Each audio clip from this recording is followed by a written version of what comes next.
السلام عليكم ورحمة الله.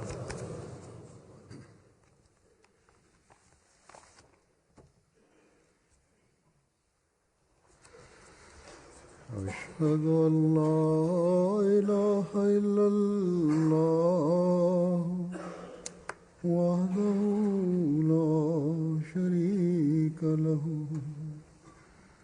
وأشهد أن محمدا عبده ورسوله أما بعد فأعوذ بالله من الشيطان الرجيم بسم الله الرحمن الرحيم الحمد لله رب العالمين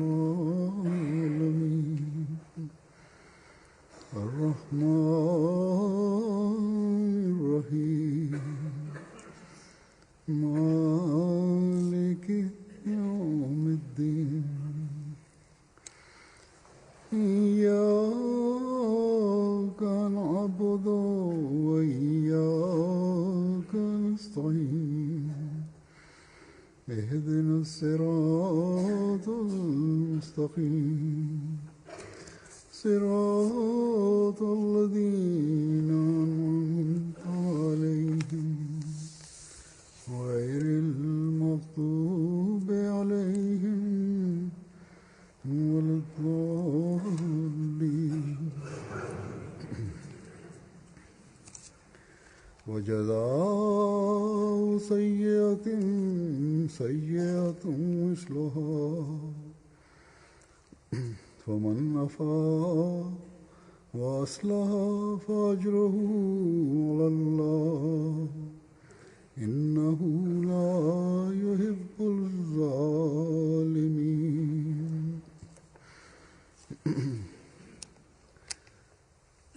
और बदी का बदला की जाने वाली बदी के बराबर. തിന്മയ്ക്കുള്ള പ്രതിഫലം തത്തുല്യമായ തിന്മയാണ്. എന്നാൽ വല്ലവനും മാപ്പ് ചെയ്യുകയും അത് മുഖേന നന്മ വരുത്തുകയും ചെയ്യുന്നതായാൽ അവന്റെ പ്രതിഫലം അള്ളാഹുവിന്റെ അടുക്കലാണ്. തീർച്ചയായും അവൻ അക്രമികളെ ഇഷ്ടപ്പെടുന്നില്ല.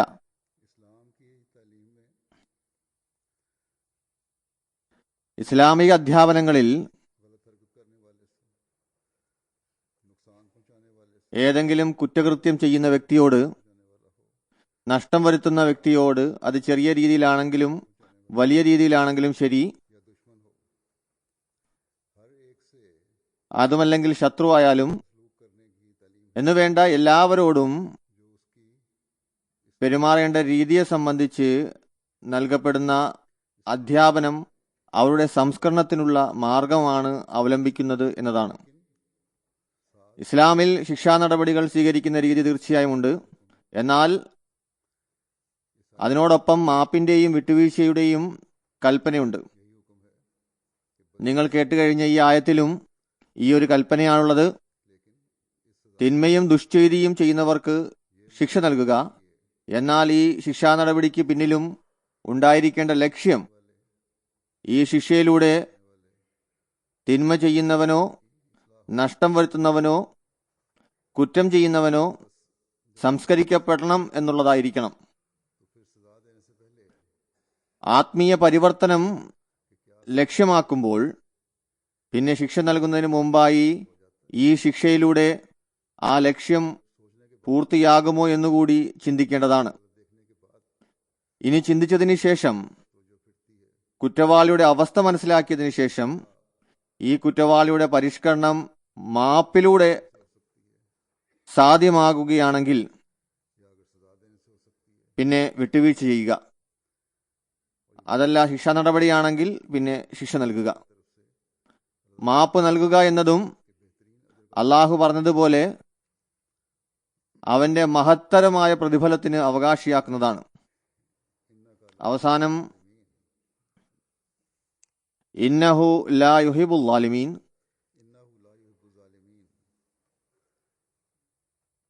ഇന്നഹു ലാ യുഹിബുൽ ളാലിമീൻ എന്ന് പറഞ്ഞുകൊണ്ട് ഇതും വിശദീകരിച്ചിരിക്കുന്നു. അതായത് ശിക്ഷാ നടപടിയിൽ അതിരുകടക്കുന്നതിനുള്ള ശ്രമമുണ്ടായാൽ അവർ അക്രമികളായി ഗണിക്കപ്പെടുന്നതാണ്. എന്തായിരുന്നാലും ശിക്ഷയെയും പരിഷ്കരണത്തെയും സംബന്ധിക്കുന്ന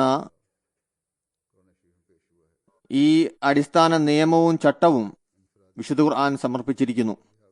ഇത് നമ്മുടെ വ്യക്തിഗത ജീവിതത്തിലും പ്രഭാവം ചെലുത്തുന്നു. ഭരണ അധികാര നടപടിക്രമത്തിലും പ്രഭാവം ചെലുത്തുന്നതാണ്. പ്രത്യുത അന്തർദേശീയ തലത്തിലുള്ള നടപടികളിലും സാമൂഹിക പരിഷ്കരണത്തിനു വേണ്ടിയും ഇത് അടിത്തറയാകുന്നു. ഏതെങ്കിലും ഒരു കുറ്റവാളിക്ക് ശിക്ഷ നൽകുന്നതിന്റെ യഥാർത്ഥ ലക്ഷ്യം ഞാൻ മുമ്പ് പറഞ്ഞതുപോലെ ആത്മീയ പരിഷ്കരണമാണ്, ധാർമ്മിക പുനരുദ്ധാരണമാണ്. അതിനാൽ ഇസ്ലാം പറയുന്നത് ഇക്കാര്യം മുന്നിൽ വെക്കുക. ഈ കാര്യം മുന്നിൽ വെച്ചുകൊണ്ട് ശിക്ഷയിലേക്ക് മാത്രം ഊന്നൽ നൽകാതെ പ്രത്യുത ആത്മീയ പരിവർത്തനത്തിന് ഊന്നൽ നൽകുക. വിട്ടുവീഴ്ചയിലൂടെ ഇസ്ലാഹ് സാധ്യമെങ്കിൽ പിന്നെ മാപ്പ് നൽകേണ്ടതാണ്. എന്നാൽ അവസ്ഥ പറയുന്നത് ശിക്ഷ നൽകുന്നതിലൂടെയാണ് ഇസ്ലാഹ് സാധിക്കുക എങ്കിൽ ശിക്ഷ നൽകുക. എന്നാൽ ഈ ശിക്ഷയിൽ കുറ്റത്തിന് സമാനമായ ശിക്ഷയാണ് നൽകേണ്ടതെന്ന കാര്യം എല്ലാ അവസ്ഥയിലും മുന്നിലുണ്ടായിരിക്കേണ്ടതാണ്. കുറ്റത്തിനേക്കാൾ ഉയർന്ന ശിക്ഷയാണ് നൽകുന്നതെങ്കിൽ അത് അക്രമവും ക്രൂരതയുമാണ്. അക്രമവും ക്രൂരതയും അള്ളാഹു ഇഷ്ടപ്പെടുകയില്ല. അതുകൊണ്ട് ഇസ്ലാമിൽ മുൻകാല മതങ്ങളെപ്പോലെ ഭീരുത്വമോ തീവ്രതയോ ഇല്ല. ഇതിന്റെ ഉന്നതമായ ഉദാഹരണം നമുക്ക് നബി സല്ലല്ലാഹു അലൈഹി വസല്ലം തിരുമേനിയുടെ ജീവിതത്തിൽ കാണാൻ സാധിക്കുന്നതാണ്. കുറ്റവാളിയുടെ പരിഷ്കരണം സാധ്യമാണ് എന്ന് അവിടുന്ന് കണ്ടാൽ തന്റെ അതികഠിനമായ ശത്രുവിന് പോലും മാപ്പ് നൽകുമായിരുന്നു. അവിടത്തേക്കും അവിടുത്തെ സന്താനങ്ങൾക്കും അവിടുത്തെ അനുജനന്മാരോടും എന്തെല്ലാം ക്രൂരകൃത്യങ്ങളാണ് നടമാടിയത്. എന്നാൽ ശത്രു മാപ്പ് അപേക്ഷിക്കുമ്പോൾ അള്ളാഹുവിന്റെയും അള്ളാഹുവിന്റെ റസൂലിന്റെയും കൽപ്പനകൾ അനുസരിച്ച് ജീവിക്കുന്നതാണ് എന്ന പ്രതിജ്ഞ ചെയ്യുമ്പോൾ നബി സല്ലല്ലാഹു അലൈഹി വസല്ലം തിരുമേനി മുൻകഴിഞ്ഞ എല്ലാം മറന്നുകൊണ്ട് മാപ്പ് നൽകുന്നു. ഹദീസിൽ വരുന്നു, നബി സല്ലല്ലാഹു അലൈഹി വസല്ലം തിരുമേനിയുടെ പ്രിയമകൾ ഹസ്രത്ത് സൈനബയുടെ മേൽ മക്കയിൽ നിന്ന് ഹിജ്റത്ത് ചെയ്യുന്ന അവസരത്തിൽ ഒരു അക്രമിയായ മനുഷ്യൻ അസാർ ബിൻ അസ്വദ് കുന്തം കൊണ്ട് വധശ്രമത്തിന് മുതിർന്നു. ആ അവസരത്തിൽ അവർ ഗർഭിണിയായിരുന്നു. ആ അക്രമത്താൽ അവർക്ക് ക്ഷതമേൽക്കുകയും ഗർഭച്ഛിതം സംഭവിക്കുകയും ചെയ്തു. അവസാനം ഈ പരുക്ക് അവരുടെ വഫാത്തിന് കാരണമായി. ഈ അതിക്രമത്താൽ ആ വ്യക്തിക്കെതിരായി വധശിക്ഷ നൽകുവാനുള്ള തീരുമാനം കൈക്കൊണ്ടു. മക്ക വിജയ അവസരത്തിൽ ഇയാൾ എവിടെയോ കടന്നു കളഞ്ഞു. എന്നാൽ പിന്നീട് നബി സല്ലല്ലാഹു അലൈഹി വസല്ലം തിരുമേനി തിരിച്ചു മദീനയിലെത്തിയപ്പോൾ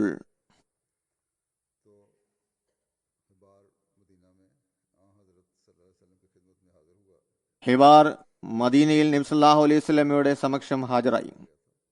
എന്നിട്ട് പറഞ്ഞു, ഞാൻ അങ്ങയെ ഭയന്ന് കടന്നു കളഞ്ഞതാണ്. കുറ്റം വലിയ വലിയ കുറ്റകൃത്യങ്ങളാണ് ഞാൻ ചെയ്തത്. താങ്കൾ എന്റെ മേൽ വധശിക്ഷ വിധിച്ചിരിക്കുന്നു.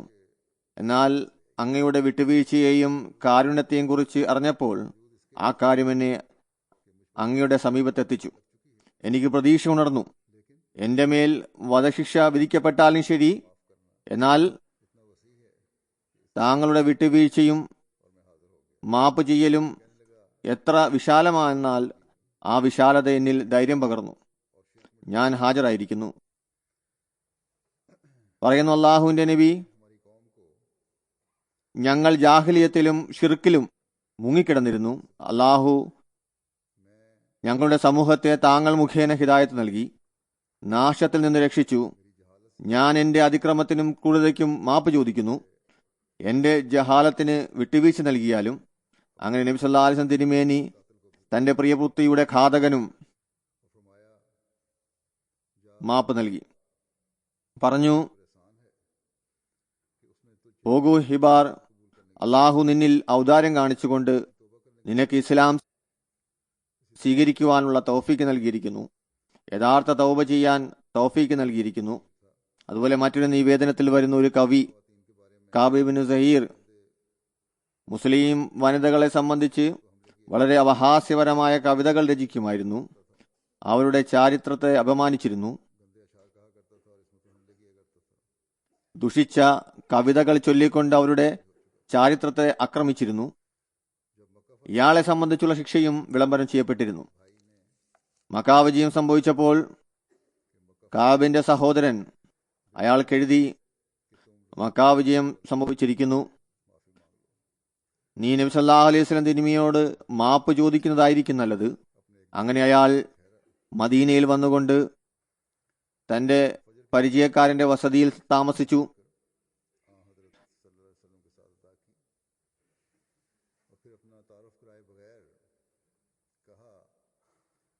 സുബഹി നമസ്കാരം മസ്ജിദ് നബവിയിൽ വന്നുകൊണ്ട് നബി സല്ലല്ലാഹു അലൈഹി വസല്ലം തിരുമേനിയോടൊപ്പം നിർവഹിച്ചു. പിന്നീട് പരിചയമില്ലാത്ത ഭാവത്തിൽ പറഞ്ഞു, അല്ലാഹുവിന്റെ റസൂലെ, കാബ് ഇബ്നു സഹീർ പശ്ചാത്തപിച്ചു വന്നിരിക്കുന്നു, മാപ്പ് ചോദിക്കുന്നു. അനുവാദം നൽകുകയാണെങ്കിൽ അയാളെ അങ്ങേക്ക് മുന്നിൽ സമർപ്പിക്കുന്നതാണ്. തിരുമേനിക്ക് അയാളെ കണ്ടു പരിചയമില്ലായിരുന്നു, അയാളെ അറിയില്ലായിരുന്നു. അയാളൊരു പക്ഷേ വസ്ത്രം മൂടിയ കാരണം മറ്റ് സഹാബാക്കൾ തിരിച്ചറിഞ്ഞില്ലായിരിക്കാം.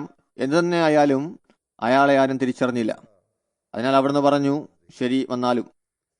അയാൾ പറഞ്ഞു, ഞാൻ തന്നെയാണ് കാബ് ഇബ്നു സഹീർ. അത് കേട്ട ഒരു അൻസാരി എഴുന്നേറ്റുകൊണ്ട് അയാളെ ആക്രമിക്കാൻ തുടങ്ങി. എന്തെന്നാൽ അയാളുടെ ദുഷ്പ്രവൃത്തി കാരണം അയാളെയും വധിക്കാനുള്ള തീരുമാനം കൈക്കൊണ്ടിരുന്നു. എന്നാൽ നബി സല്ലല്ലാഹു അലൈഹി വസല്ലം തിരുമേനി ഉന്നത വിട്ടുവീഴ്ച പ്രദർശിപ്പിച്ചുകൊണ്ട് പറഞ്ഞു, അയാളെ വിട്ടേക്കുക. കാരണം ഇയാൾ മാപ്പ് അപേക്ഷിച്ചുകൊണ്ടാണ് ഹാജരായിരിക്കുന്നത്. പിന്നീട് അയാൾ നബി സല്ലല്ലാഹു അലൈഹി വസല്ലം തിരുമേനിയുടെ സമക്ഷം തന്റെ ഒരു കസീദ സമർപ്പിച്ചു. നബി സല്ലല്ലാഹു അലൈഹി വസല്ലം തന്റെ മനോഹരമായ ഒരു പുതപ്പ് ഉപഹാരമെന്ന നിലയിൽ അയാൾക്ക് നൽകി. ഈ ശത്രുക്കളുടെ ശിക്ഷ വിധിക്കപ്പെട്ടതായിരുന്നു. നബി സല്ലല്ലാഹു അലൈഹി വസല്ലം തിരുമേനിയുടെ ദർബാറിൽ വന്ന് അവർ ജീവൻ മാത്രമായിരുന്നില്ല രക്ഷപ്പെടുത്തിയത്, മറിച്ച് ഉപഹാരവും കരസ്ഥമാക്കിക്കൊണ്ടാണ് മടങ്ങിയത്. ഇതുപോലുള്ള മറ്റനവധി സംഭവങ്ങളുമുണ്ട്. അതും നബി സല്ലല്ലാഹു അലൈഹി വസല്ലമിന്റെ ജീവിതത്തിൽ നിന്നും തന്നെ ലഭിക്കുന്നതാണ്. അതിൽ തന്റെ വ്യക്തിപരമായ ശത്രുവിനോട് പോലും ഇസ്ലാഹിന് ശേഷം അവിടുന്ന് മാപ്പ് നൽകി. തന്റെ അടുത്ത ബന്ധുക്കളിലെ ശത്രുവിന് പോലും അവിടുന്ന് മാപ്പ് നൽകി. ഇസ്ലാമിന്റെ ശത്രുവിനും അങ്ങ് മാപ്പ് നൽകി. എന്നാൽ എവിടെയാണ് ഇസ്ലാഹിന് വേണ്ടി ശിക്ഷ ആവശ്യമായിട്ടുള്ളത്, അവിടുന്ന് ശിക്ഷ നൽകി. ഈ പൊതു കൽപ്പനയുടെ അടിസ്ഥാനത്തിൽ യഥാർത്ഥ ലക്ഷ്യം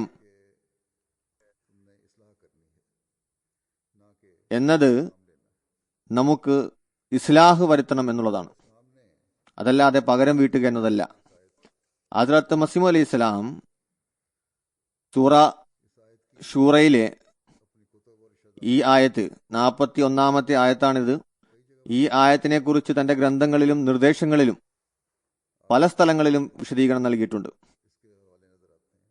അദ്ദേഹത്തിന്റെ ഏകദേശം 13 ഗ്രന്ഥങ്ങളിൽ ഇതിന്റെ വിശദീകരണം നമുക്ക് കാണാവുന്നതാണ്. ഒരുപക്ഷെ ഇതിലും കൂടുതലായിരിക്കാം.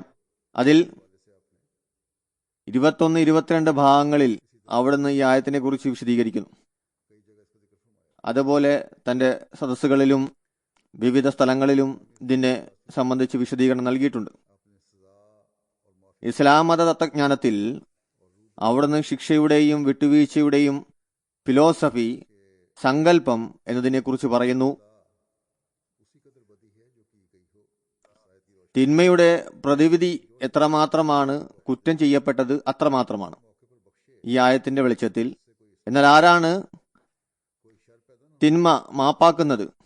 മാപ്പ് ചെയ്യുന്ന സന്ദർഭത്തിൽ ഇസ്ലാഹ് സംഭവിക്കുകയും തിന്മ ഉണ്ടാകുന്നില്ല എങ്കിൽ, അതായത് വിട്ടുവീഴ്ചയ്ക്ക് അവകാശിയാണെങ്കിൽ, അതുമല്ല സന്ദർഭോചിതമാണെങ്കിൽ ഇതിന്റെ പ്രതിഫലം അവന് ലഭിക്കുന്നതാണ്. അതായത് മാപ്പ് നൽകുന്ന വ്യക്തി അള്ളാഹുവിൽ നിന്ന് പ്രതിഫലം കരസ്ഥമാക്കുന്നതാണ്. പറയുന്നു, ഈ ആയത്തിൽ നിന്ന് വ്യക്തമാകുന്നത് വിശുദ്ധ ഖുർആന്റെ അധ്യാപനം തിന്മയ്ക്ക് എതിരായി എന്തു വന്നാലും മറുപടി നൽകാതിരിക്കുക എന്നതല്ല. ചില അവസരങ്ങളിൽ തിന്മയ്ക്ക് മറുപടി നൽകേണ്ടി വരുന്നതാണ്. കുറ്റവാളിക്കും അക്രമിക്കും ശിക്ഷ നൽകാതിരിക്കുക എന്നല്ല. പ്രത്യുത സന്ദർഭോചിതമായി തിന്മ ക്ഷമിക്കുകയാണോ അതോ ശിക്ഷ നൽകുകയാണോ വേണ്ടതെന്ന് പരിശോധിക്കുകയാണ് വേണ്ടത്. കുറ്റവാളിയുടെ അവകാശത്തെയും സഹജീവികളുടെ അവകാശത്തെയും കണക്കിലെടുത്ത് സാഹചര്യത്തിന് ഉചിതമാണെന്ന് തോന്നുന്ന നടപടിയാണ് സ്വീകരിക്കേണ്ടത്. പറയുന്നു, ചില അവസരങ്ങളിൽ ഒരു കുറ്റവാളി മാപ്പ് നൽകുന്നത് മൂലം പശ്ചാത്തപിക്കുന്നു. മറ്റു ചില അവസരങ്ങളിൽ ഒരു കുറ്റവാളി മാപ്പ് നൽകുന്നത് മൂലം ഒന്നുകൂടി ധൈര്യം പ്രകടിപ്പിക്കുന്നതാണ്. അതിനാൽ അള്ളാഹു പറയുന്നു, അന്ധന്മാരെ പോലെ കുറ്റം മാപ്പ് ചെയ്യുന്ന ശീലം ഉണ്ടാകരുത്. ഒന്നും നോക്കാതെ നമുക്ക് മാപ്പ് നൽകണമെന്ന രീതി ഉണ്ടാകരുത്. മറിച്ച് ഇസ്ലാഹ് ആയിരിക്കണം നമ്മുടെ ലക്ഷ്യം. ഈ ആയത്ത് നമ്മുടെ മുന്നിലുണ്ടായിരിക്കണം. പറയുന്നു, യഥാർത്ഥ നന്മ എന്തിലാണ് എന്ന് ശ്രദ്ധയോടെ പരിശോധിക്കുക. മാപ്പ് ചെയ്യുന്നതിലാണോ അതോ ശിക്ഷ നൽകുന്നതിലാണോ? ഏത് പ്രവൃത്തിയാണ് സന്ദർഭത്തിന്റെയും സാഹചര്യത്തിന്റെയും അടിസ്ഥാനത്തിൽ ഉത്തമം, അത് അവലംബിക്കുക. പറയുന്നു, മനുഷ്യ സമൂഹത്തെ നിരീക്ഷിക്കുന്നതിലൂടെ വ്യക്തത കൈവരുന്നതാണ്. അതായത് ചിലർ വൈരാഗ്യത്തിൽ വളരെയധികം അകപ്പെട്ടു പോകുന്നു. ഏതുവരെ മുത്തച്ഛന്റെയും മുതുമുത്തച്ഛന്റെയും വൈരാഗ്യത്തെപ്പോലും കലഹത്തെപ്പോലും ഓർമ്മ വെക്കുന്നു. അതുപോലെ ചില ആളുകൾ മാപ്പിന്റെയും വിട്ടുവീഴ്ചയുടെയും ശീലം സമാപ്തിയിലെത്തിക്കുന്നു. ചില അവസരങ്ങളിൽ ഈ ശീലത്തിന്റെ പെരുപ്പം കാരണം ജാരിണീപതി വരെ എത്തിച്ചേരുന്നു. അത്ര ലജ്ജാകരമായ മൃദുലതയും ക്ഷമയും വിട്ടുവീഴ്ചയും എന്നിവയ്ക്ക് അടിമപ്പെടുന്നുവെന്നാൽ അത് പൂർണ്ണമായും അന്തസ്സിനും ആദരവിനും വിനയത്തിനും ഘടകവിരുദ്ധമാണ്. പ്രത്യുത സ്വാത്വികരിൽ കറവ് ഉണ്ടാക്കുന്നു. ഇത്തരത്തിലുള്ള ക്ഷമയുടെയും വിട്ടുവീഴ്ചയുടെയും ഫലം എന്തു തന്നെ ചെയ്താലും എല്ലാവരും തൗബ തൗബ എന്ന് പറയുന്നതാണ്. ഈ പരിണിത ഫലത്തെ മുൻനിർത്തിയാണ് വിശുദ്ധ ഖുർആൻ ഓരോ ധാർമ്മികതയ്ക്ക് വേണ്ടിയും സന്ദർഭത്തിന്റെയും സാഹചര്യത്തിന്റെയും നിബന്ധന വെച്ചിട്ടുള്ളത്. സന്ദർഭോചിതമല്ലാതെ ധാർമ്മികതയ്ക്ക് അത് അനുവാദം നൽകുന്നില്ല. ഈ അടിസ്ഥാന തത്വം ഇസ്ലാമിന്റെ വിധിനിർണയത്തിന്റെ ഫിലോസഫിയാണ്. നന്മ എന്താണ്, അതിനെയാണ് അന്വേഷിക്കേണ്ടത്. ഇസ്ലാഹ് എപ്രകാരമാണ് സാധ്യമാകുക? ചില അവസരങ്ങളിൽ മാപ്പ് നൽകുക എന്നത് നന്മ ആകുന്നുവെങ്കിൽ അതിലൂടെ ഇസ്ലാഹ് സാധ്യമെങ്കിൽ, എന്നാൽ മറ്റവസരങ്ങളിൽ മാപ്പ് നൽകുക എന്നത് തിന്മയായി പരിണമിക്കുന്നതാണ്. കുറ്റകൃത്യം ചെയ്യുന്ന വ്യക്തി തന്റെ ദുഷ്ചെയ്തിയിൽ ഒന്നുകൂടി മുന്നേറുന്നതാണ്. അതുപോലെ മറ്റവസരങ്ങളിൽ ശിക്ഷ നൽകുക എന്നത് നന്മയായി ഭവിക്കുന്നതാണ്.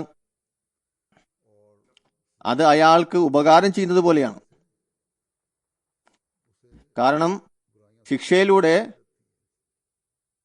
അയാളെ തിന്മയിൽ നിന്ന് തടയാൻ സാധിക്കുന്നതാണ്. അങ്ങനെ അയാൾ തന്റെ ഇനിയുള്ള ജീവിതത്തെ നശിപ്പിക്കുന്നതിൽ നിന്നും അതുപോലെ തിന്മയിൽ നിന്ന് രക്ഷപ്പെട്ടുകൊണ്ട് നല്ലൊരു ജീവിതം കാഴ്ചവെക്കുന്നതാണ്. അതർ നബി കരീം സല്ലല്ലാഹു അലൈഹി വസല്ലം തിരുമേനി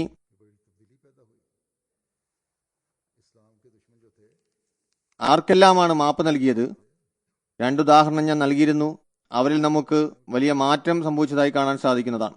ഇസ്ലാമിന്റെ ശത്രുക്കളായിരുന്നു, ദുഷ്പ്രവർത്തികൾ ചെയ്യുന്നവരായിരുന്നു. തങ്ങളുടെ പരിഷ്കരണത്തിന് ശേഷം നന്മ പ്രവർത്തിക്കുന്നവരായി മാറി ഇസ്ലാമിനെ സേവിക്കുന്നവരായി തീർന്നു. അതിനാൽ ഇസ്ലാം എല്ലാ കാലഘട്ടത്തിലും തന്റെ കൽപ്പനകളെ സ്വീകാര്യോഗ്യമാക്കുന്ന സമ്പൂർണ്ണ മതമാകുന്നു. കുറ്റവാളിയുടെ അവകാശത്തിൽ ഉത്തമമായത് അത് ചെയ്യുക. ഈ കാലഘട്ടത്തിൽ മനുഷ്യ മൂല്യങ്ങളുടെ പതാക ചൂടി നടക്കുന്ന ആളുകൾ അവർ ഒരു വശത്ത് നിൽക്കുന്നു.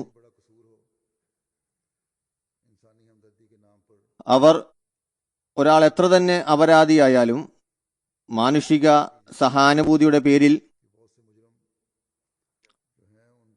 എത്രമാത്രം പ്രോത്സാഹനം നൽകുന്നുവെന്നാൽ കുറ്റവാളിക്ക് തന്റെ കുറ്റകൃത്യത്തിന്റെ വികാരം പോലും ഉണ്ടാക്കാത്ത തരത്തിലാണ് അവർ പ്രവർത്തിക്കുന്നത്. കൊലപാതകി അഹങ്കാരത്തിലും പൊങ്ങച്ചത്തിലും സ്വന്തം ജീവിതത്തിന് ഉപരിയായി മറ്റുള്ളവരുടെ ജീവന് യാതൊരു വില കൽപ്പിക്കാത്തയാൾ, അയാൾക്ക് നൽകേണ്ട ശിക്ഷ വധശിക്ഷ തന്നെയാണ്. കൊല്ലപ്പെട്ട വ്യക്തിയുടെ അവകാശികൾ സ്വയം മാപ്പ് നൽകുന്നത് ഒഴിച്ചാൽ. എന്നാൽ പാശ്ചാത്യ ലോകത്ത് എല്ലായിടത്തും മനുഷ്യാവകാശത്തിന്റെ പേരും പറഞ്ഞ് ഈ ശിക്ഷ നൽകുന്നില്ല. രാജ്യനിയമത്തിൽ മാറ്റത്തിരുത്തലുകൾ ഉണ്ടാക്കി ഈ ശിക്ഷയെ അവസാനിപ്പിച്ചിരിക്കുന്നു. അങ്ങനെ ഇത്തരക്കാരുടെ ഇസ്ലാഹ് സാധ്യമാകാതെ വരുന്നു. അവർ അക്രമത്തിൽ മുന്നേറിക്കൊണ്ടിരിക്കുന്നു. അതല്ലെങ്കിൽ പിന്നെ നാം മറ്റൊരു അന്ത്യം കാണുന്നത് അതിൽ മുസ്ലിം രാജ്യങ്ങളിലെ ഭരണാധികാരികൾക്ക് എതിരിൽ പ്രാദേശിക ജനം പദ്ധതികൾ ആവിഷ്കരിക്കുന്നതാണ്. അവരെ അധികാരത്തിൽ നിന്നും ഇറക്കുന്നു.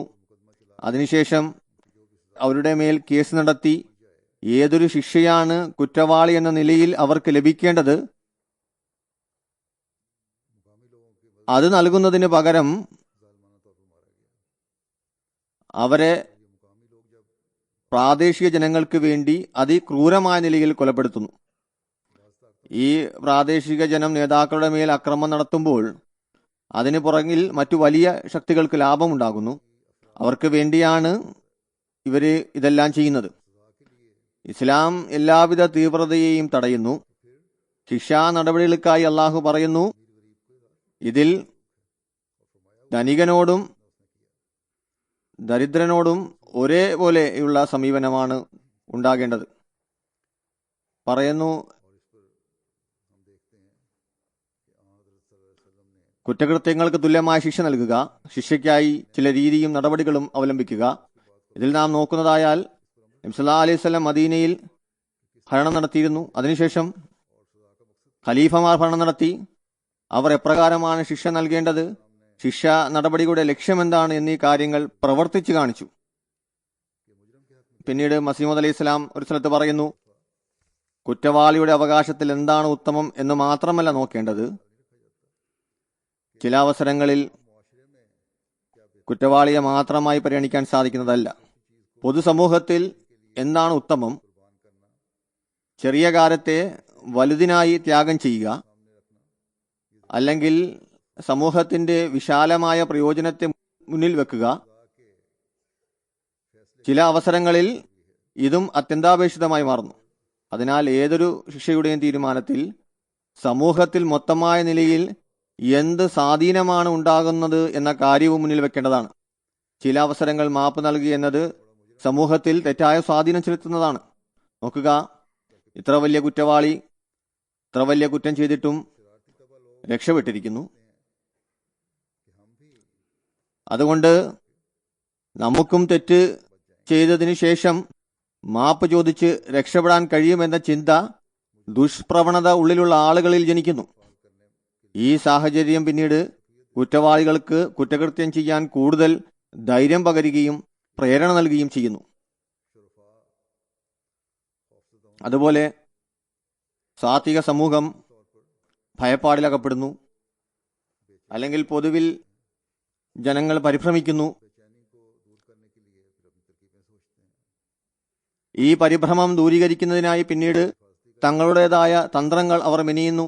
അധികം ആളുകളും ഇത്തരത്തിലുള്ള നിയമലംഘനാവസ്ഥ ഉണ്ടായാൽ തീർച്ചയായും സ്വയരക്ഷയ്ക്കുള്ള സംവിധാനം ഒരുക്കുന്നതാണ്.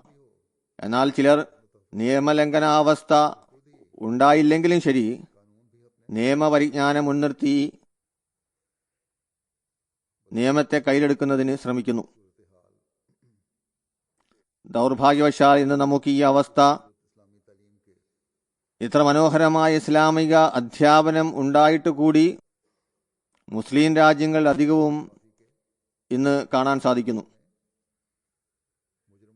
ശിക്ഷയിലും വിട്ടുവീഴ്ചയിലും ഉണ്ടായിട്ടുള്ള പാളിച്ചയാണ് കുറ്റവാളികളെ സൃഷ്ടിക്കാൻ പ്രധാന പങ്ക് വഹിക്കുന്നത്. അത് കാരണം മറ്റുള്ളവരും കുറ്റകൃത്യങ്ങൾ ചെയ്യാൻ തുടങ്ങുന്നു. മസീഹ് അലൈഹി ഇസ്ലാം പറയുന്നു, ശിക്ഷ നൽകുന്നതിനും മാപ്പ് നൽകുന്നതിനും ഈ വലിയ കാര്യം മുന്നിൽ ഉണ്ടായിരിക്കേണ്ടതാണ്. ശിക്ഷ അല്ലെങ്കിൽ മാപ്പ് എന്നതിലൂടെ സമൂഹം എന്ത് സ്വാധീനമാണ് ഉൾക്കൊള്ളുക? വിട്ടുവീഴ്ച കുറ്റവാളികൾ ധൈര്യം നിറക്കുന്നുവെങ്കിൽ അവിടെ ശിക്ഷയാണ് ആവശ്യം, അതല്ലാതെ മാപ്പ് നൽകുകയല്ല. ഹദ്റത്ത് മസീഹ് അലൈഹി ഇസ്ലാം ഒരവസരത്തിൽ ഇസ്ലാമിന്റെ മനോഹര അധ്യാപനത്തെ തൗറാത്തിനോടും ഇഞ്ചീലിനോടും താരതമ്യപ്പെടുത്തി പറയുന്നു.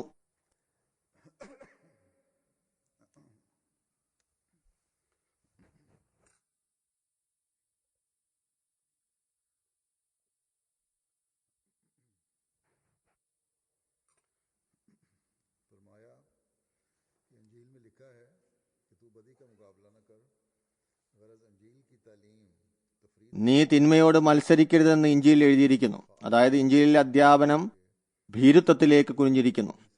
പ്രത്യേക സാഹചര്യത്തിൽ അകപ്പെടുമ്പോഴല്ലാതെ മനുഷ്യന് ഇതനുസരിച്ച് പ്രവർത്തിക്കാൻ സാധിക്കുകയില്ല. ഇനി മറുവശത്ത് തൗറാത്തിലെ അധ്യാപനത്തിലേക്ക് നോക്കുകയാണെങ്കിൽ അത് തീവ്രതയിലേക്ക് ചാഞ്ഞിരിക്കുന്നു.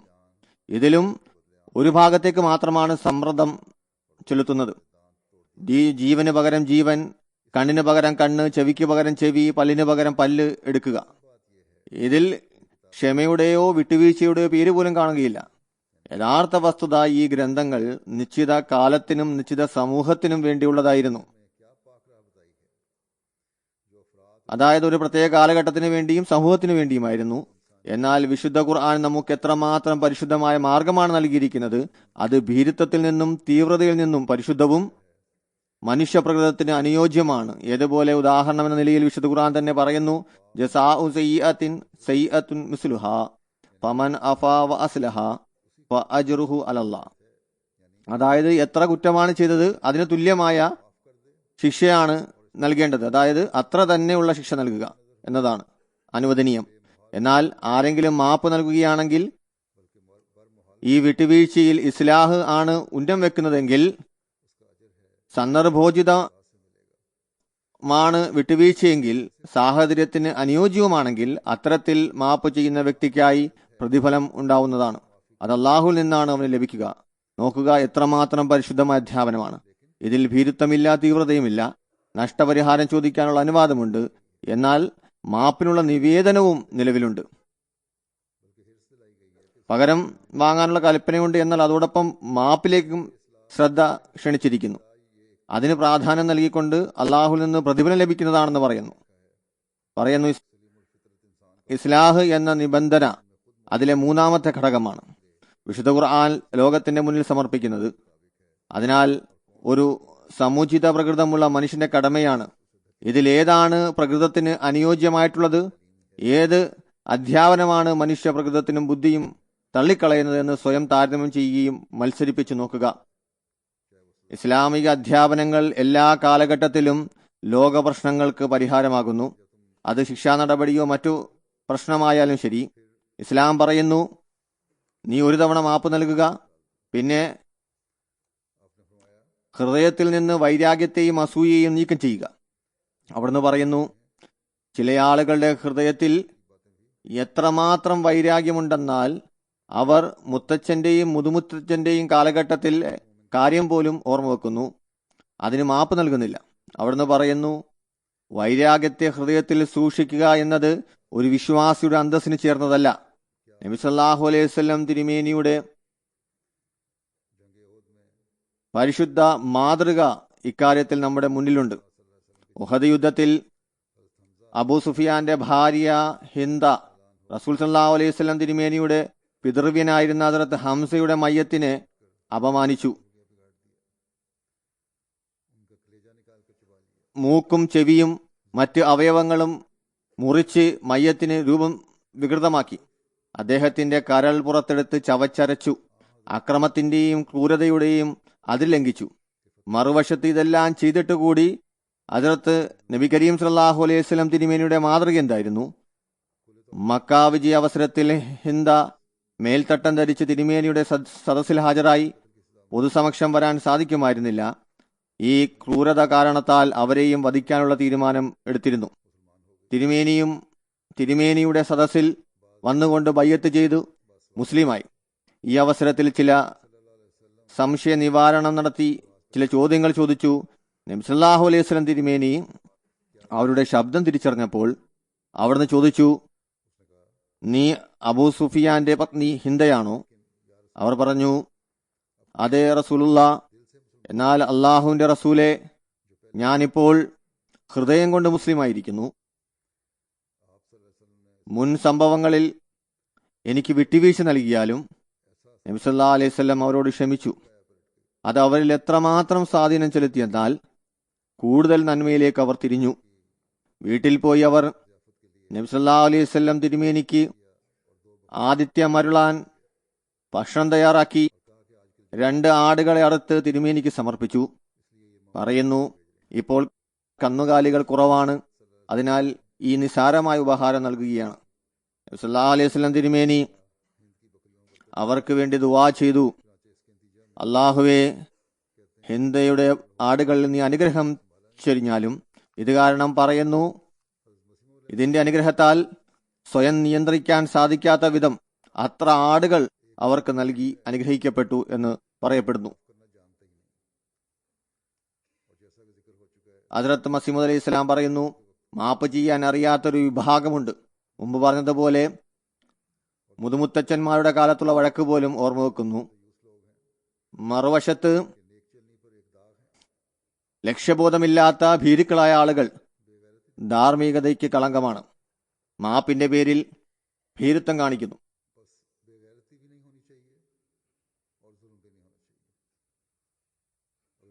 അതുകൊണ്ട് ഭീരുത്വവും പാടില്ല, അക്രമവും പാടില്ല. ആരുടെയെങ്കിലും മകളുടെയോ സഹോദരിയുടെയോ മേൽ അക്രമം കാണിക്കുന്നതായാൽ നിയമപരിധിക്കുള്ളിലുള്ള നടപടി സ്വീകരിക്കേണ്ടതാണ്. അവിടെ മാപ്പ് അനുവദനീയമല്ല. മാപ്പും ഭീരുത്വവും തമ്മിലുള്ള വ്യത്യാസവും അറിഞ്ഞിരിക്കേണ്ടതാണ്. എന്നാൽ നിയമം കയ്യിലെടുക്കാൻ പാടില്ല. അത് ഏതായാലും നിബന്ധനയാണ്. ഞാൻ പറഞ്ഞതുപോലെ ഹദ്റത്ത് മസീഹ് അലൈഹി സ്വലാം വിവിധ സ്ഥലങ്ങളിൽ ഈ കാര്യത്തെക്കുറിച്ച് വിശദീകരിച്ചിട്ടുണ്ട്. അദ്ദേഹത്തിന്റെ മറ്റ് ചില ഉദ്ധരണികൾ സമർപ്പിക്കുകയാണ്. വിശദാംശങ്ങൾ നോക്കാതെ തന്നെ മനസ്സിലാകുന്നത് അത് ഒരേ ഒരു വിഷയമാണ് മുന്നിലുള്ളത്. എന്നാൽ എല്ലാ അവസരത്തിലും ഈ കാര്യത്തെക്കുറിച്ച് അവിടുന്ന് നൽകിയ വിശദീകരണം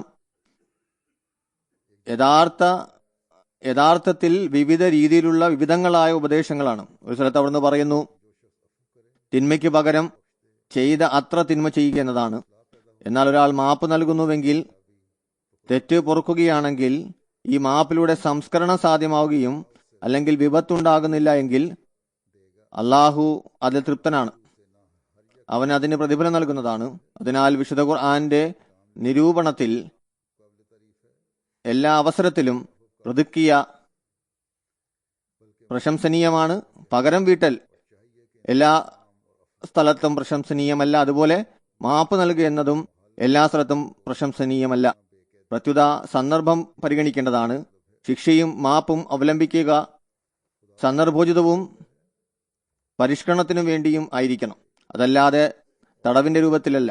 ഇതാണ് ഖുർആൻ പറഞ്ഞിരിക്കുന്ന വിവക്ഷ.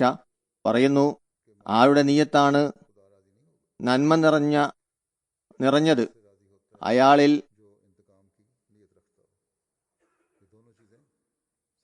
അള്ളാഹു തൃപ്തനാകുന്നതാണ്. അവന്റെ ജോലിയുടെയും പ്രവൃത്തിയുടെയും ലക്ഷ്യം പരിഷ്കരണമാണ്. ഭീരുവായ വ്യക്തി മാപ്പ് നൽകുന്നത് മൂലം അള്ളാഹു തൃപ്തനാവുകയില്ല. അതിൽ പ്രതികാരത്തിന്റെ നീയത്ത് വെക്കുന്നതിലും അവൻ തൃപ്തനാവുകയില്ല. ഇത് രണ്ടും എപ്പോഴും മുന്നിലുണ്ടായിരിക്കണം. അങ്ങേയറ്റം വിനയം കൈക്കൊണ്ട് ഭീരുത്വം കാണിക്കാൻ പാടില്ല. അതിലും അള്ളാഹു തൃപ്തനാകുകയില്ല. പ്രതികാരത്തിന്റെ നീയത്താണ് എങ്കിൽ അത് അള്ളാഹുവിന് നീരസമുണ്ടാക്കുന്നതാണ്. ഈ 2 പരിധികളെ മുന്നിൽ വെച്ചുകൊണ്ട് ക്ഷമയുടെയും ശിക്ഷയുടെയും തീരുമാനം എടുക്കേണ്ടതാണ്. ഇത് സംബന്ധമായ ജമാഅത്തിലെ ഭാരവാഹികളും വ്യവസ്ഥിതിയും ഈ കാര്യം മുന്നിൽ വെക്കേണ്ടതാണ്. പൊതുവിൽ ഈ കാര്യം ശ്രദ്ധിക്കുന്നുണ്ട്. ചിലർക്കെതിരിൽ എടുക്കുന്ന തീരുമാനം അല്ലെങ്കിൽ ശുപാർശയിലെ പെരുപ്പം, ഞാനിത് പ്രതികാരം കാരണത്താലാണ് എന്ന് പറയുന്നില്ല. എന്നാൽ ചില അവസരങ്ങളിൽ ശുപാർശ ചെയ്യുന്ന വ്യക്തിയുടെ ചായ്വ് ബലപ്രയോഗത്തിലേക്ക് തീർച്ചയായും ഉണ്ടായിരിക്കും. ചിലർ ആവശ്യത്തെക്കാൾ ഉപരിയായി അയവിലേക്കും ക്ഷമയിലേക്കും ഊന്നൽ നൽകുന്നു.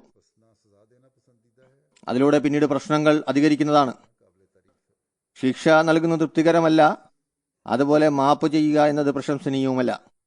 യഥാർത്ഥ കാര്യം അള്ളാഹുവിന്റെ തൃപ്തി നേടിയെടുക്കുക എന്നതാണ്. ഇത് ഇസ്ലാഹ് ലക്ഷ്യമാക്കി വെക്കുമ്പോഴാണ് ലഭിക്കുക. അതിനായി ഇതുമായി ബന്ധപ്പെട്ട വകുപ്പുകൾ ശ്രമിക്കുക. അത് ഉമ്മൂറെ ആമയായാലും കസ ആയാലും വളരെ ആഴത്തിൽ ചെന്നുകൊണ്ട് ശുപാർശയും തീരുമാനവും എടുക്കുക. അത് യഥാർത്ഥ വ്യവസ്ഥിതിയും അവസ്ഥയും നമ്മിലും നമ്മുടെ ജമാഅത്തിലും ഉണ്ടാക്കുന്നതാണ്. അത് അള്ളാഹുവിന്റെ അനുഗ്രഹം നേടിയെടുക്കുന്നതാണ്. അതിനായി അള്ളാഹുവിനോട് ദുആയും സഹായവും ആവശ്യപ്പെടുക. ഏതെങ്കിലും ഒരു തീരുമാനം ദുആയോടൊപ്പം എടുക്കുകയാണെങ്കിൽ പിന്നീട്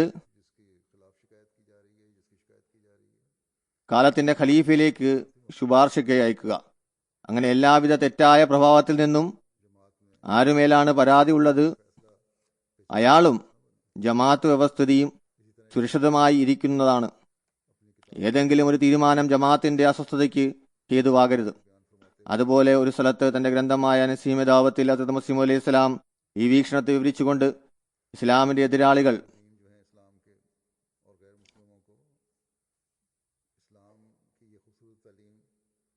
അമുസ്ലിങ്ങൾക്കും ഇസ്ലാമിന്റെ ഈ മനോഹര അധ്യാപനം അറിവുണ്ടായിരിക്കേണ്ടതാണ്. അവിടുന്ന് വളരെ തുറന്ന നിലയിൽ പ്രതിപാദിച്ചിരിക്കുന്നു. ഇത്ര മനോഹരമായ അധ്യാപനം മറ്റൊരു മതത്തിലുമില്ല. അവിടുന്ന് പറയുന്നു, ആരെങ്കിലും നിങ്ങളെ വേദനിപ്പിക്കുകയാണെങ്കിൽ, ഉദാഹരണത്തിൽ പല്ല് തകർക്കുകയോ അല്ലെങ്കിൽ കണ്ണുപൊട്ടിക്കുകയോ ചെയ്താൽ അതിന്റെ ശിക്ഷ അവൻ ചെയ്തതിന് തുല്യമായത് ചെയ്യുക എന്നതാണ്. എന്നാൽ ആ അവസരത്തിൽ നിങ്ങൾ ആ കുറ്റത്തിന് മാപ്പ് നൽകുന്നതായാൽ, അതിലൂടെ നല്ല പ്രതിഫലം ഉണ്ടാകുന്നതായാൽ, അതിലൂടെ ഇസ്ലാഹ് സംഭവിച്ചാൽ, ഉദാഹരണമായി പിന്നീട് അക്രമി ഈ ശീലത്തിൽ നിന്ന് ഒഴിഞ്ഞുമാറി നിന്നാൽ, സംസ്കരണം നടക്കുന്നതിലും അക്രമി തിന്മയിൽ നിന്ന് വിട്ടുമാറുന്നതായാലും ആ സാഹചര്യത്തിൽ മാപ്പ് നൽകുക എന്നതാണ് ഉത്തമം. ഈ ക്ഷമയ്ക്ക് അള്ളാഹുവിൽ നിന്ന് പ്രതിഫലം ലഭിക്കുന്നതാണ്. ഈ ആയത്തിൽ 2 വശത്തിനായും ഇളവ് നൽകിയിട്ടുണ്ട്. നോക്കുക, മാപ്പിനും പ്രതിക്രിയയും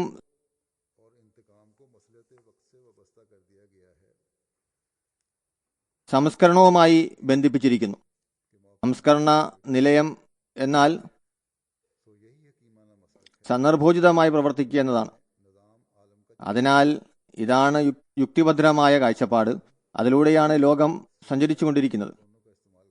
ഇളവിനുള്ള സാഹചര്യവും സമയവും കണക്കിലെടുത്ത് താപം, ശീതളം എന്നിവ ഉപയോഗിക്കുന്നതാണ് സാമർഥ്യം. നമുക്ക് ഒരു തരത്തിലുള്ള ആഹാരക്രമം മാത്രം അവലംബിക്കേണ്ടത് സാധ്യമല്ല എന്നത് നിങ്ങൾ കാണുന്നില്ലേ? മറിച്ച് സന്ദർഭോചിതമായി തണുപ്പും ചൂടുമായ ആഹാരം മാറിക്കൊണ്ടിരിക്കും. വേനൽക്കാലത്ത് ചിലതിന് നാം മുൻഗണന നൽകും, തണുപ്പിന് മറ്റു ചിലതിന്. ആഹാരക്രമത്തിലുള്ള നമ്മുടെ തുല്യതയെ സംബന്ധിച്ച് ചിലർ പറയുന്നു ഇത് പ്രകൃതിയുടെ നിയമമാണ്.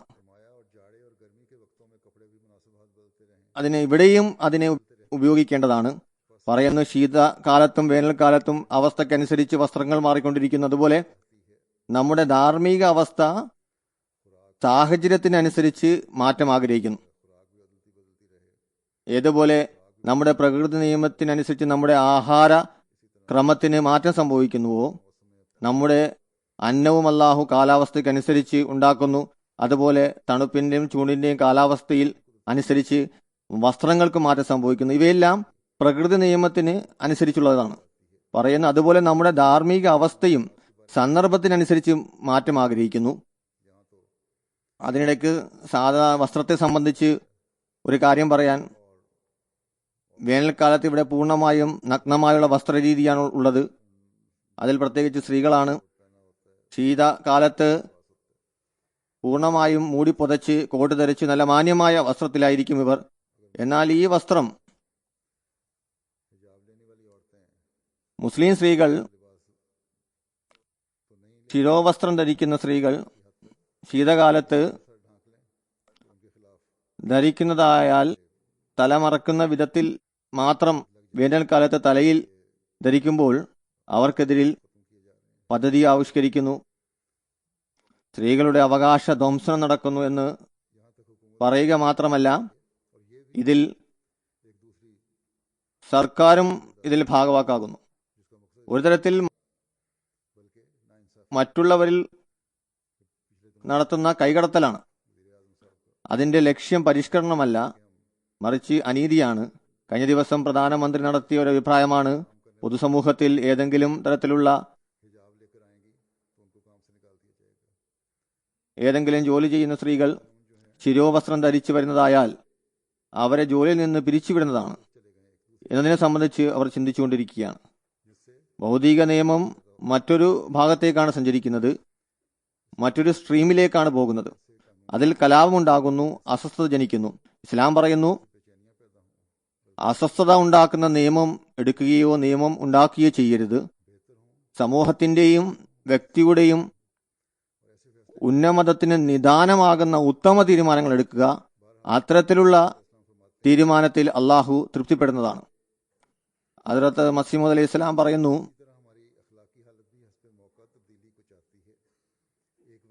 ഇതുപോലെ തന്നെ നമ്മുടെ ധാർമ്മിക അവസ്ഥയും സാഹചര്യത്തിനനുസരിച്ച് മാറ്റം ആഗ്രഹിക്കുന്നു. ഒരു സമയത്ത് ഭയാവഹം കാണിക്കേണ്ടി വരുന്നതായാൽ അവിടെ വിനയവും എളിമയും കാരണം പ്രവൃത്തി പരാജയപ്പെടുന്നതാണ്. മറ്റൊരു സമയത്ത് എളിമയും വിശാലതയും പ്രദർശിപ്പിക്കേണ്ടി വരുമ്പോൾ അവിടെ കാഠിന്യം കാണിക്കുന്നത് ധിക്കാരമായി മാറുന്നതാണ്. ചുരുക്കത്തിൽ ഓരോ സ്ഥലത്തും ഓരോ സമയവും ഒരു കാര്യമാണ് ആവശ്യപ്പെടുന്നത്. അതിനാൽ സംസ്കരണ വേളയിൽ ഇളവ് ആഗ്രഹിക്കാത്തവൻ മനുഷ്യനല്ല, മൃഗമാണ്. അവർ മാന്യനല്ല, കിരാതനാണ്. ഞാൻ വിവരിച്ചതുപോലെ സന്ദർഭോചിതമായി കാലം ആവശ്യപ്പെടുന്നത്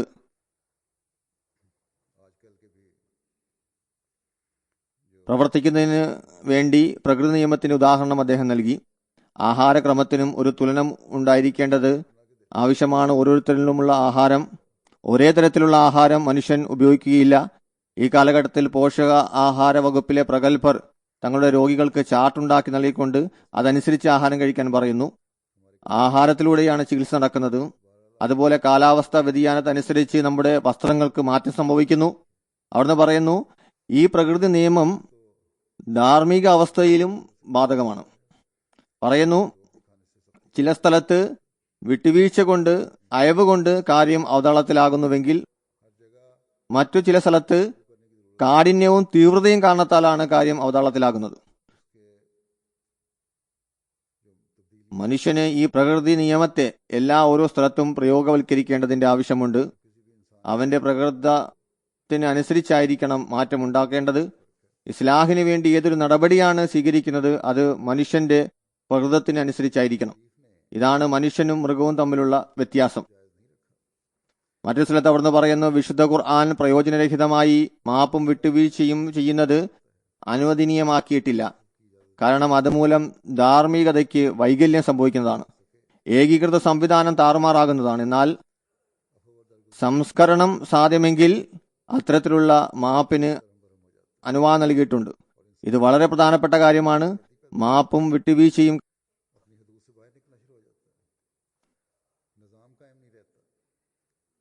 കാരണം കൂടാതെയാണ് ചെയ്യുന്നതെങ്കിൽ വ്യവസ്ഥിതി താറുമാറാകുന്നതാണ്. മനുഷ്യന്റെ അകത്ത് പരിധി ലംഘിക്കുവാനുള്ള വികാരം ഉടലെടുക്കുന്നു. തന്റെ പരിധിയിൽ നിന്ന് പുറത്തേക്ക് വരാൻ തുടങ്ങുന്നു. വ്യവസ്ഥിതി നിലനിൽക്കുകയില്ല. അതിനാൽ ആർക്കാണ് പരിഷ്കരണത്തിനായി ശിക്ഷ ലഭിക്കേണ്ടത്? അവർ നീരസം പ്രകടിപ്പിക്കുന്നു. പകരമായി നമ്മിൽ പരിഷ്കരണം എങ്ങനെ സാധ്യമാക്കും എന്ന കാര്യത്തിലേക്ക് കൂടുതൽ ശ്രദ്ധ ചെലുത്തുക. അതിനായി ഇസ്തിഗ്ഫാർ ചൊല്ലുക, തന്നെ ഇസ്ലാഹ് ചെയ്യുക. ജമാഅത്തിൽ ഒരു ശിക്ഷയും പ്രതികാര മനോഭാവത്തോടെ ഞാൻ മുമ്പ് പറഞ്ഞതുപോലെ നൽകാറില്ല. ഇസ്ലാഹിന് വേണ്ടിയാണ് നൽകുന്നത്. ഇതിനായി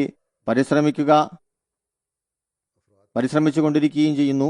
ഇത് ഭാരവാഹികളുടെ വേണ്ടി മാത്രമല്ല, ഇത് ഭാരവാഹികളുടെ മാത്രം കുറ്റമല്ല, മറിച്ച് ജമാഅത്തങ്ങളുടെ പിഴവാണ്. ഓരോ വ്യക്തിയും തന്റെ ദൈനംദിന കാര്യങ്ങളിൽ പരസ്പരമുള്ള ബന്ധത്തിലും സ്വയം തന്നെ പരിശോധിക്കുകയാണെങ്കിൽ താൻ മറ്റുള്ളവരെ സംബന്ധിച്ച് എന്താണ് വിചാരിച്ചിരിക്കുന്നത്, സ്വയം തന്നെ സംബന്ധിച്ച് എന്താണ് കരുതി വച്ചിരിക്കുന്നത് എന്ന് പരിശോധിക്കുക. ഇതിലൂടെ സമൂഹത്തിൽ ഒരു മനോഹാരിത ഉദയം ചെയ്യുന്നതാണ്. അതിനാൽ ഇതാണ് യഥാർത്ഥ വസ്തുത. എപ്പോഴും ഇതിനെക്കുറിച്ച് വിചാരമുണ്ടായിരിക്കണം. അതായത് എല്ലാ പ്രവൃത്തിയും അള്ളാഹുവിന്റെ തൃപ്തി കരസ്ഥമാക്കുന്നതിന് വേണ്ടിയാണ് ചെയ്യപ്പെടേണ്ടത്. ഇത് സംഭവിക്കുമ്പോഴാണ് ഇസ്ലാഹ് സാധ്യമാകുന്നത്. ഒരവസരത്തിൽ ഹസ്രത്ത് മസീഹ് അലൈഹി ഇസ്ലാം പറയുന്നു, തിന്മയ്ക്കുള്ള ശിക്ഷ അതിന് തുല്യമായ തിന്മയാണ്. എന്നാൽ മാപ്പ് നൽകുന്നതായാൽ ആ മാപ്പ് അസ്ഥാനത്തല്ലെങ്കിൽ പരീക്ഷണമാണ് ഉന്നം വെക്കുന്നതെങ്കിൽ അതിന് ലഭിക്കുന്ന പ്രതിഫലം അള്ളാഹുവിന്റെ ഉത്തരവാദിത്വത്തിലാണ്.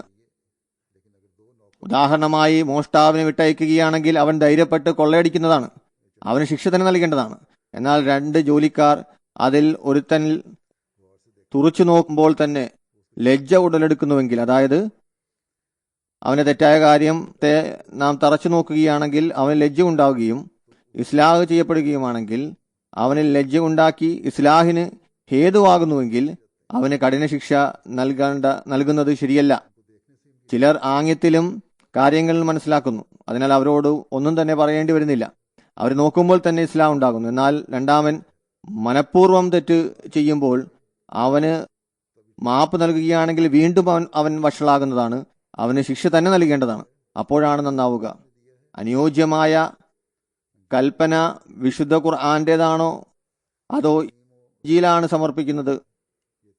അനുയോജ്യമായ കൽപ്പന വിശുദ്ധ ഖുർആനാണോ നൽകുന്നത് അതോ ഇഞ്ചീലാണോ സമർപ്പിക്കുന്നത് എന്ന് പറയുക. പ്രകൃതി നിയമം എന്താണ് ആവശ്യപ്പെടുന്നത്? സാഹചര്യം അനുസരിച്ചുള്ള വിഭജനമാണ് അതാവശ്യപ്പെടുന്നത്. ഈ അധ്യാപനം മാപ്പിലൂടെ ഇസ്ലാഹാണ് ലക്ഷ്യമെങ്കിൽ അതിന് തുല്യമായി ഒന്നുമില്ല. ഇത് തന്നെയാണ് അവസാനം വരെ നാഗരികനായ മനുഷ്യൻ അവലംബിക്കുന്നത്. ഈ അധ്യാപനമാണ് ഇതനുസരിച്ച് പ്രവർത്തിക്കുന്ന മനുഷ്യനിൽ ഐക്യപ്പെടാനുള്ള ശക്തി, നീതിജ്ഞത, ഗ്രാഹ്യം എന്നിവ വർദ്ധിപ്പിക്കുന്നത്. ഒരു വിധത്തിൽ ഇപ്രകാരം പറയുന്നു: എല്ലാ തരത്തിലുള്ള സാക്ഷ്യത്തെയും നിരീക്ഷിക്കുക, ഗ്രാഹ്യ മനോഭാവത്തോടെ ചിന്തിക്കുക. ഇസ്ലാം പരിധികൾ നിർണയിച്ചിരിക്കുന്നു, ചിന്തയെ തടയുന്നു എന്ന് ആരോപിക്കുന്നു. പറയുന്നു, ഈ വസ്തുക്കളിൽ ഈ കൽപ്പനയെ നോക്കുക. എപ്രകാരമുള്ള കൽപ്പനയാണ്? ഇതിലൂടെ ജ്ഞാനവും ഗ്രാഹ്യവും വർദ്ധിക്കുന്നതാണ്. ഐക്യപ്പെടാനുള്ള ശക്തി ഉണ്ടായിരിക്കും. പറയുന്നു, മാപ്പിലൂടെ പ്രയോജനമുണ്ടെങ്കിൽ മാപ്പ് നൽകുക. എന്നാൽ നീചനും ക്രൂരനുമാണെങ്കിൽ പിന്നെ ജസാഉ സയ്യിഅത്തിൻ സയ്യിഅത്തു മിസ്ലുഹാ എന്നതനുസരിച്ച് പ്രവർത്തിക്കുക. ഇസ്ലാമിന്റെ മറ്റു പരിശുദ്ധ കൽപ്പനകളെയും ഇതുപോലെ തന്നെയാണ്. ഇത് ഓരോ കാലഘട്ടത്തിലും പ്രകാശിക്കുന്ന പകലിനെ പോലെ വെളിപ്പെടുന്നു. അതുകൊണ്ട് ഈ 2 കാര്യങ്ങളും എപ്പോഴും മുന്നിൽ വെക്കേണ്ടതാണ്. കാരണം നമുക്ക് ഇസ്ലാഹ് സ്ഥാപിക്കേണ്ടതാണ്, തിന്മയെ ദൂരീകരിക്കേണ്ടതാണ്, സമൂഹത്തിൽ ശാന്തിയുടെയും സമാധാനത്തിന്റെയും അന്തരീക്ഷം സൃഷ്ടിക്കേണ്ടതാണ്. അതിനുപരിയായി അള്ളാഹുവിന്റെ തൃപ്തി നേടിയെടുക്കേണ്ടതാണ്. കാരണം അവൻ അക്രമികളെ ഇഷ്ടപ്പെടുന്നില്ല. അള്ളാഹു നമുക്ക് വിശുദ്ധ ഖുർആന്റെ കൽപ്പനകൾ അനുസരിക്കുവാനും മനസ്സിലാക്കുവാനും അതനുസരിച്ച് പ്രവർത്തിക്കുവാനുള്ള തൗഫീക്ക് നൽകി അനുഗ്രഹിക്കുമാറാകട്ടെ.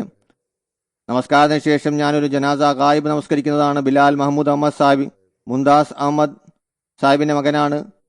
ദർബീർ ഷുക്കീർ റബുവ വാസിയാണ്. ബിലാൽ മഹമ്മൂദ് സാഹിബിനെ 2016 ജനുവരി 11 രാത്രി റബുവയിൽ വെച്ച് ഷഹീദാക്കിയുണ്ടായി. ഇന്നാലില്ലാഹി വ ഇന്നാ ഇലൈഹി റാജിഊൻ.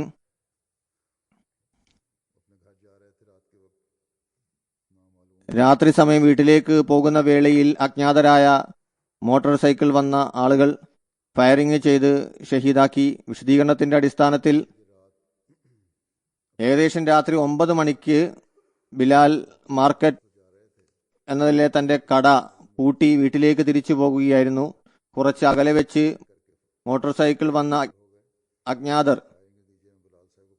അദ്ദേഹത്തിൽ നിറയൊഴിച്ച് കടന്നു കളഞ്ഞു. വെടിവെപ്പിൽ ബിലാൽ സാഹിബിന് 5 വെടി ഉണ്ടകൾ തറച്ചു. അതിൽ 2 എണ്ണം തലയിലായിരുന്നു. അദ്ദേഹത്തെ ഫസലെ ഉമർ ആശുപത്രിയിൽ എത്തിച്ചു.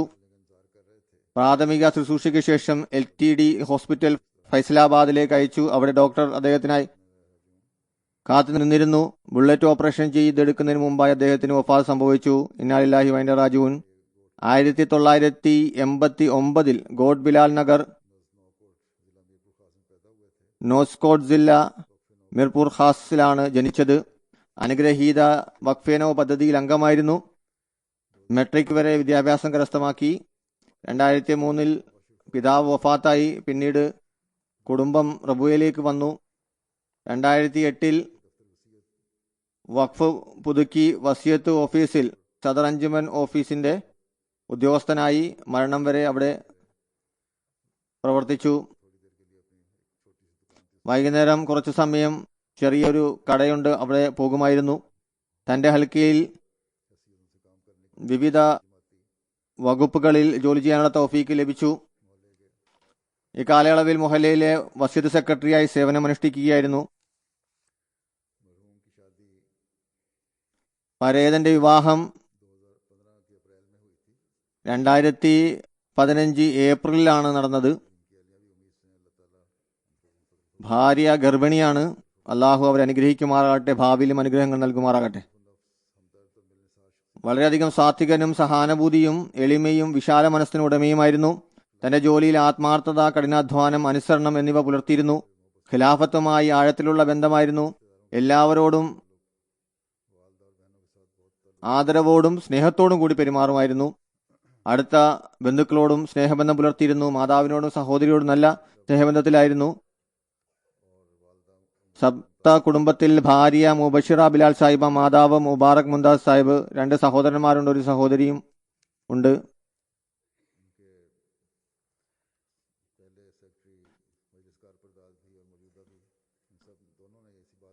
മുമ്പുള്ള സെക്രട്ടറി കാർപ്പറേഷനും ഇപ്പോഴുള്ള സെക്രട്ടറിയും രണ്ടുപേരും ഈ കാര്യങ്ങളാണ് എഴുതിയിട്ടുള്ളത്. വളരെ ഉത്സാഹവതനും വളരെ അധ്വാനിക്കുന്ന വ്യക്തിയും ആയിരുന്നു. ഒരിക്കലും തന്നെ മടിയും അലസതയോ ഉണ്ടായിട്ടുള്ള സംഭവം ഇല്ല. എപ്പോഴും പ്രസന്നവതനായിരുന്നു. ഓഫീസിൽ സമയത്ത് വരും. ജോലി ഓടി നടന്ന് ചെയ്യുമായിരുന്നു. അത്തരത്തിലുള്ള ജോലി ചെയ്യുന്ന ആളെ എപ്പോഴും ലഭിക്കുകയില്ല. എപ്പോഴും പ്രസന്നവതനായിരിക്കുക എന്നുള്ളത്. ജോലി കൃത്യമായി നിർവഹിച്ചിരുന്നു. അനുസരണത്തിന് ഉന്നത നിലവാരം കാണിച്ചിരുന്നു.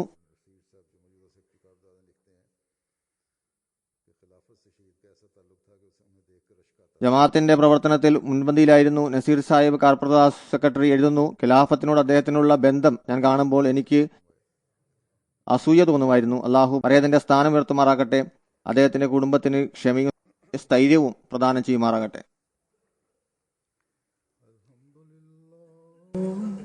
അൽഹംദുലില്ലാഹി നഹ്മദുഹു വനസ്തഈനുഹു വനസ്തഗ്ഫിറുഹു വനുഅ്മിനു ബിഹി വനതവക്കലു അലൈഹി വനഊദു ബില്ലാഹി മിൻ ശുറൂരി അൻഫുസിനാ ومن سيئات أعمالنا من يهده الله فلا مضل له ومن يضلل فلا هادي له ونشهد أن لا إله إلا الله ونشهد أن محمدا عبده ورسوله عباد الله رحمكم الله إن الله يأمر بالعدل والإحسان وإيتاء ذي القربى وينهى عن الفحشاء والمنكر والبغي يعظكم لعلكم تذكرون اذكروا الله يذكركم وادعوه يستجب لكم ولذكر الله أكبر.